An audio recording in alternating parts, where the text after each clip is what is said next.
मुसलमानों पहले ये वीडियो देखो। जमजम का पानी दुनिया का वह मुबारक पानी है जिसकी शुरुआत हजरत इब्राहीम अलैहिस्सलाम, हजरत हाजरा अलैहिस्सलाम और नन्हे इस्माइल अलैहिस्सलाम की कुर्बानी, सब्र और अल्लाह पर मुकम्मल यकीन से जुड़ी है।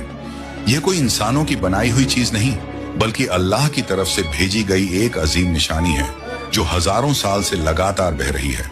हजरत हाजरा का सब्र और उनका अल्लाह पर भरोसा ही वह वजह बना जिसके बदले में अल्लाह ने जमजम जैसी बेमिसाल रहमत अता फरमाई।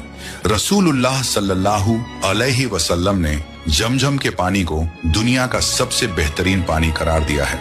आज साइंस भी यह मानने पर मजबूर है कि जमजम का पानी आम पानी से बिल्कुल अलग है। इसमें मिनरल्स बेहद बैलेंस में पाए जाते हैं, इसमें बैक्टीरिया पनप नहीं पाते और इसकी मॉलिक्यूलर स्ट्रक्चर भी दूसरे पानी से अलग बताई गई है। 4000 साल से ज्यादा वक्त गुजर जाने के बावजूद यह झरना कभी नहीं सूखा। दुनिया में कोई ऐसा कुआं नहीं जिससे रोज लाखों हाजी लाखों लीटर पानी निकालें और फिर भी वह कभी कम ना हो। जमजम का कुआं खुद अपने नीचे से रिफिल होता रहता है और यही अल्लाह की कुदरत का एक जिंदा, साफ और अटल सबूत है।